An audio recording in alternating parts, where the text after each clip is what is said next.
Hello and welcome to Impact the Borough, a podcast from the Greensboro Chamber of Commerce. I'm Brent Christensen, President and CEO of the Greensboro Chamber of Commerce. Each week, a Chamber staff member will sit down with a guest to discuss what we're doing to start and grow businesses, create quality jobs, develop our workforce, and tell the inspiring story of Greensboro to the world. This podcast is brought to you by Truliant Federal Credit Union. As one of the largest credit unions in North Carolina, Truliant is proud of its work supporting the businesses and the people that make our communities thrive. Chartered in 1952, today Truliant serves more than 250,000 members, helping them and our community build strong financial foundations. There are 5 locations in Guilford County to serve you. Visit truliant.org for more information. We believe strongly that the most successful cities in the next 10 years will be those that get workforce development right. That means investing in young people, like we do through our Guilford Apprenticeship Partners program. Meridith Berger, who is our Director of Existing Industry Services, works closely with GAP on the Chamber's behalf. A High Point native, Meridith has been with the Chamber for 10 years and serves as the first point of contact for existing businesses, focusing on retention, expansion, and talent development. Prior to joining our team, she worked at Pace Communications for more than 9 years. She holds a degree in journalism from the University of North Carolina at Chapel Hill. Here's Meridith. Hi everyone, this is Meridith Berger. Before we begin today, I wanted to let you know that we recorded this podcast back in early February, a time before the impact of COVID-19. Guilford Apprenticeship Partners is still moving forward, and our companies have been very supportive of their apprentices. We are now in the orientation time for this year's apprentice candidates, which has transitioned to a virtual format with activities, tests, and interviews with companies. Fortunately, these students are tech savvy, making the transition a smooth one. Even as our manufacturing companies pivot production with new products and workforce makes some transitions, the need for apprentices to choose these careers and be a pipeline of new talent for industry is critical, and we look forward to continuing to grow this program. We're here today to talk about one of my favorite subjects to discuss, and that's the Guilford Apprenticeship Partners program, GAP. You've probably heard about GAP either on social media, in the community, through your friends, maybe through your student, teachers, just in general around the community. We're excited to be here today. Guilford Apprenticeship Partners is a registered apprenticeship program, registered through the state of North Carolina and through the community college system.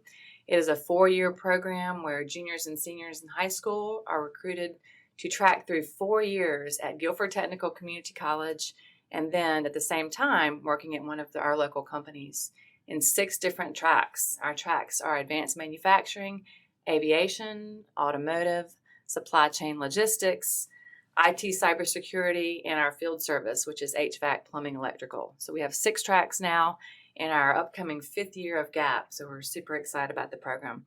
These students go through a rigorous application process, then move on to open houses, orientations, pre-apprenticeship before they're officially signed on as GAP apprentices.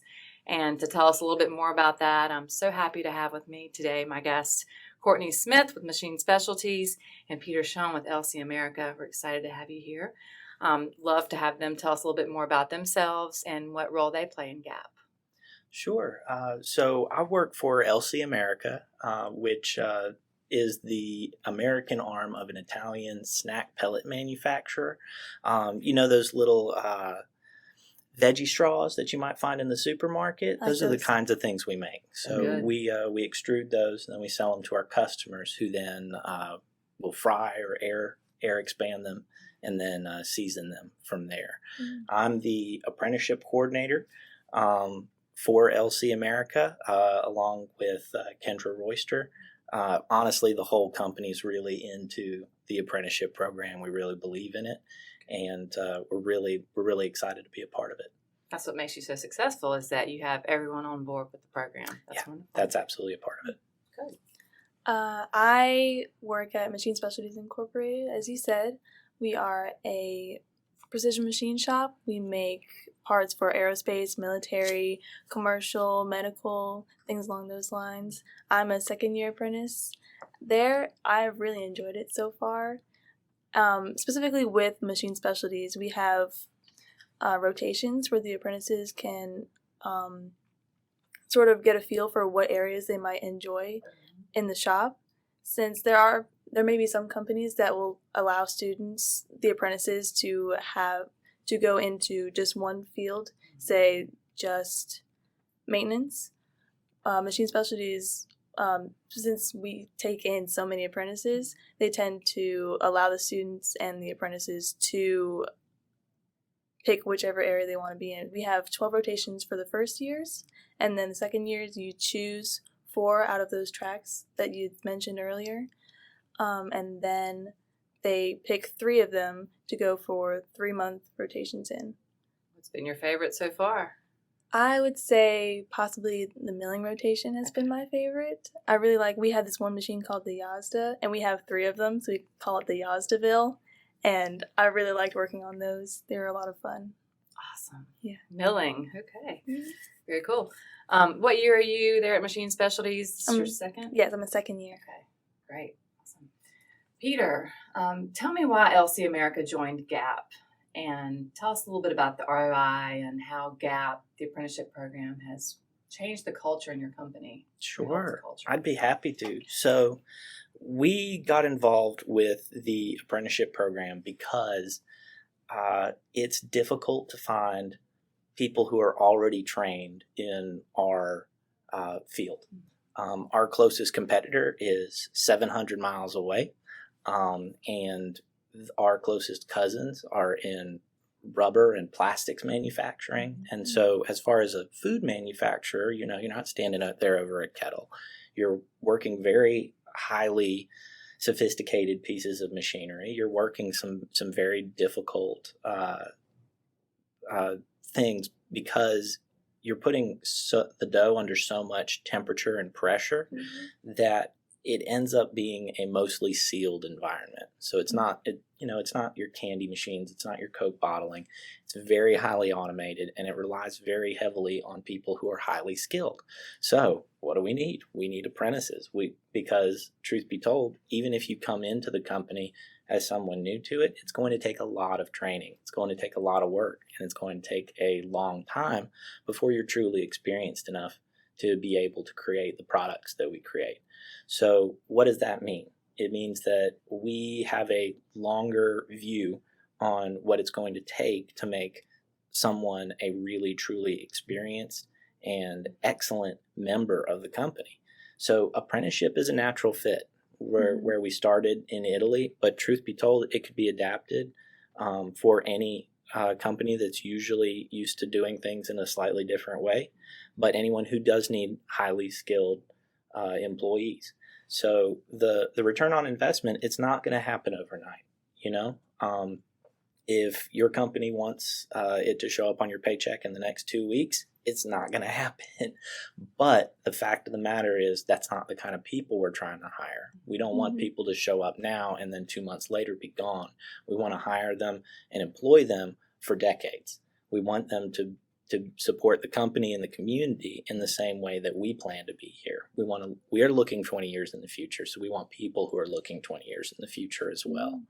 So as far as return on investment is concerned, it's a surprisingly high turnaround, because even though we're only in our second year of the program, we have second years, just like Courtney. We have one of her graduating class at our facility as well. Justin, yes. Yeah. And he's wonderful, and we love having him there. And he's doing amazing work.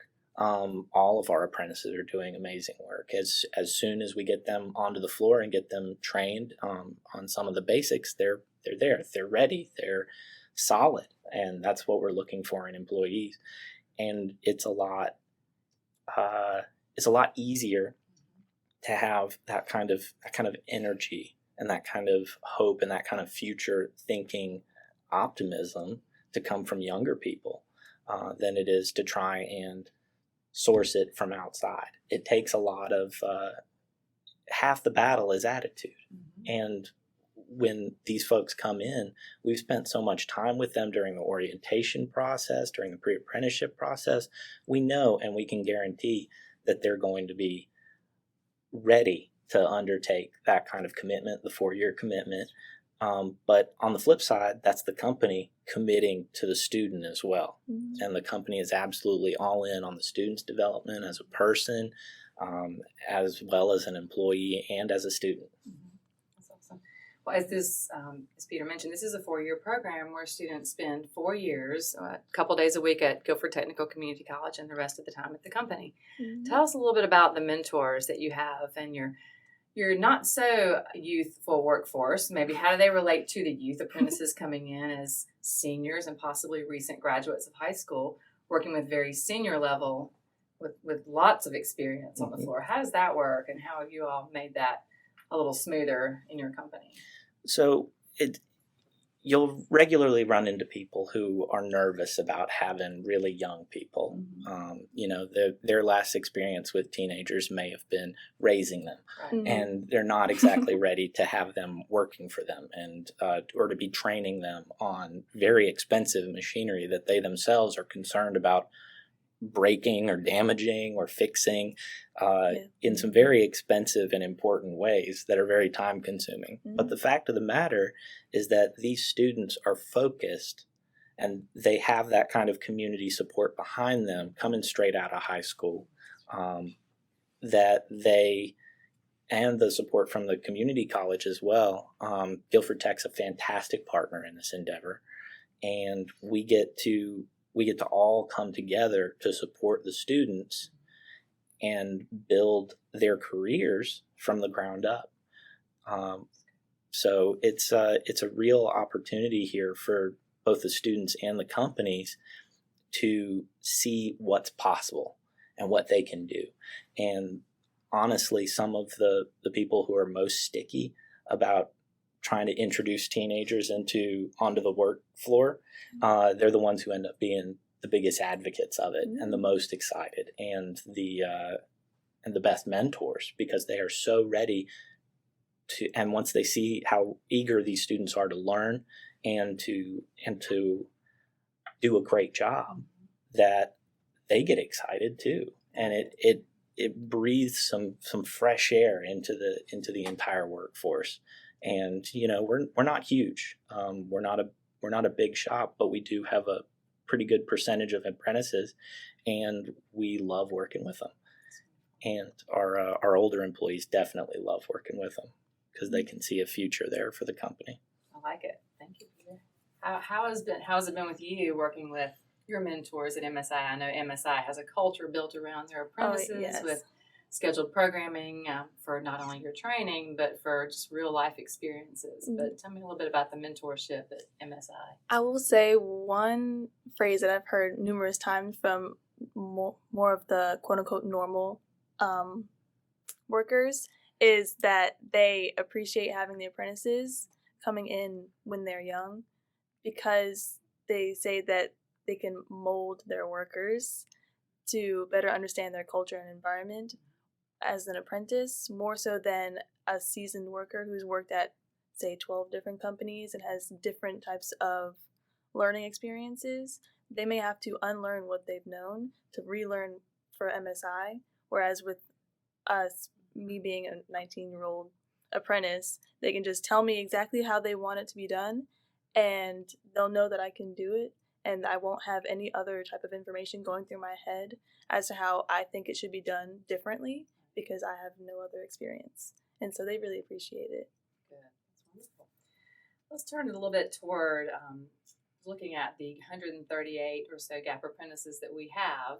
Mm-hmm. Only 5 or 6 of those are females. And as one of those females working at MSI, tell me a little bit about how you would encourage other females to either join GAP or work in the manufacturing environment or anything related to apprenticeship at all. I understand that the field that I'm in may seem more like the man's world, and that might turn off more girls from joining the apprenticeship program, especially for me when I was looking into it and going to the orientations and such. I was the only girl in my orientation group of about 30, and so that was a little bit nerve-wracking. I was like, are there going to be any more girls? Am I going to be the only girl? I will say that at my company, MSI has taken in the most apprentices. We have about 62 apprentices, we do have 4 girls. So out of the 5 or 6, a lot of them are at MSI.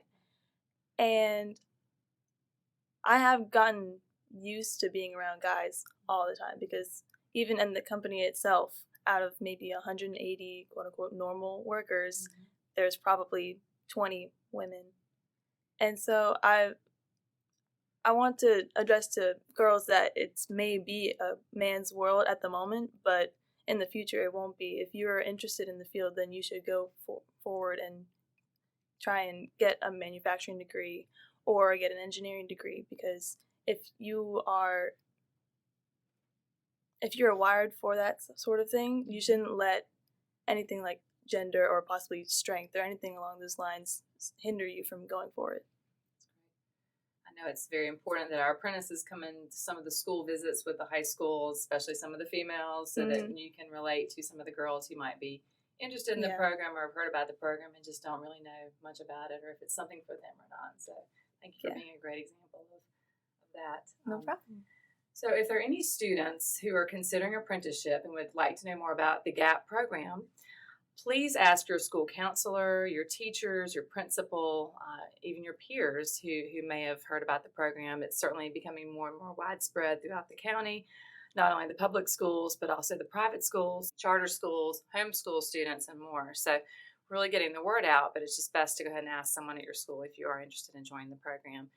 For others interested in the community to hear more about GAP, please check out guilfordapprenticeship.com, our website with some videos. Courtney's featured in one of those videos as one of our featured apprentices, and you can certainly learn more about the program there. So it's been a pleasure. Thank you all for being with us today. Thank you for inviting me. Thank you. Absolutely. This podcast is brought to you by Truliant Federal Credit Union. As one of the largest credit unions in North Carolina, Truliant is proud of its work supporting the businesses and the people that make our communities thrive. Chartered in 1952, today Truliant serves more than 250,000 members, helping them and our community build strong financial foundations. There are 5 locations in Guilford County to serve you. Visit truliant.org for more information. You can find all of our episodes on YouTube thanks to our video sponsor, North State. Impact the Borough is recorded at Press Play Studios. Producers are Brody Cohen-Glaze and Holly West. You can follow us on Instagram, Twitter, and Facebook at GSO Chamber. See you next time.